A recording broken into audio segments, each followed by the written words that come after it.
Outlook. Dear colleagues and friends, dear participants of our conference, after 2 days of interesting presentations and discussions, we have arrived at the Outlook. What insights have we gained yesterday and today that will help us to constructively shape the future in dealing with the convention, mainly with its values and goals? What have we discussed and reflected upon? What should be constructively changed in view of future conflicts in the implementation of the convention that are likely to increase compared to current conflicts? We have already given an answer to this question in advance. We are making a book in which we reflect upon important tasks defined in the World Heritage Convention for the protection of our heritage in their past and future implementation. But books offer incentives for potential solutions to problems. Books cannot solve problems. Together with the coordinators of the conflict areas, we have therefore already identified potential conflicts for our World Heritage in think tanks and of course also in this conference here. We have developed possible solutions. We ask ourselves what directional insights we can gain from the analysis of the current and conflict on future conflict areas. How we can classify them and whether there are conflict avoidance or solutions approaches. These preliminary reflections have been incorporated into the theme of this conference. First, however, I would like to briefly mention what we have not taken into account or hardly taken into account and give the reasons for this. These are the positive as well as the negative developments of the so-called outstanding universal value. That is the criteria that make our heritage a World Heritage Site in the first place. They are continuously being developed. Whether and why they are still valid today, how and by what means they are further developed or not, are questions of their own that lie beyond the challenges identified here. Of course, they must also be subjected to critical analysis. However, this requires further discourses. We refer here only to those developments that are of human origin and can also only be changed by human behavior. As I said in my welcome address, a major incentive for the drafting and adoption of the World Heritage Convention was the planned destruction of the temples of Abu Simbel. And as I have also noted, these were threats compared to those facing World Heritage today, even though it was more than 50 years ago. Threats like technological developments, modernization, commodification, including changes in living condition, etc. Nevertheless, the current threats to our heritage are much more problematic compared to those of 50 years ago.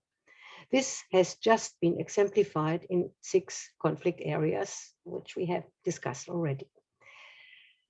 Corresponding approaches to solutions and visions represented by the colleagues of the roundtable summary. We will summarize them again and make them available. Another aspect of the reflection on the future in dealing with the World Heritage Convention was presented against the background of 3 paradigms, namely responsibility, reconciliation, and sustainability.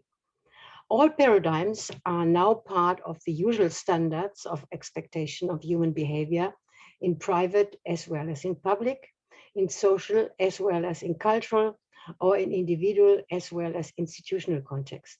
Unfortunately, they are still too little accepted or even implemented. We all talk about responsibility, but who among us is prepared to take responsibility, in this case, for the protection of our heritage and to stand up for it? This is especially true when it concerns, for example, restrictions on our own real or perceived quality of life. The requirement for reconciliation between people and societies and former opponents or enemies is similar. The discourse of World Heritage reconciliation is multifaceted. But what does this mean in concrete terms? For example, for the heirs, perpetrators, and victims of sites of cultural heritage destroyed by war or terrorism. The question is as important today as it was when UNESCO was founded. How can and should the United Nations peace mandate be used to finally achieve peace in the world and to achieve the restoration of identity and reconciliation? The third paragraph named here is that of sustainability. Although the concept of sustainability is a constituent part of the convention, it is nevertheless, like all paradigms, difficult to implement. In the course of the 2030 agenda, this applies to individual goals. For example, goal 11, to protect World Heritage cities. On the one hand, to conserve the traditional structure, and on the other hand, and due to economic demands, to increase tourism. It also applies to potential conflicts that arise from the ambivalences of the SDGs as a whole. The German Federal Foundation for the Environment, to which Ms. Fuhrmann belongs to, is promoting exciting projects in this regard. Among many proposals for the future, solutions are needed that take into account the diversity of our needs. And this requires communication and awareness. Another aspect with regard to the future is therefore the repeatedly demanded involvement of civil society in the protection and use processes of our world heritage, and not least that one of young people. We have held a roundtable with young professionals and discussed community involvement already yesterday. I like to highlight only a few ideas mentioned as specific remarks, such as the question of who is the community? What is her role in conflict situations? What are the diverse types of responsibility? What does youth involvement mean, etc.? As in this roundtable, many other interesting topics have been discussed. We prepare the results similar to the roundtable with the coordinators separately, and we'll distribute them through our social media access and, of course, our website. With this outlook, I would like to end this short summary, not without once again mentioning the leitmotif of our project, namely, heritage contains future because it is identity building. The protection and sustainable use of our world heritage can and must therefore be shaped across generations, cultures, and societies. And that brings me to the acknowledgements. I would first like to thank the supporters of the conference, the coordinators, moderators, and the speakers.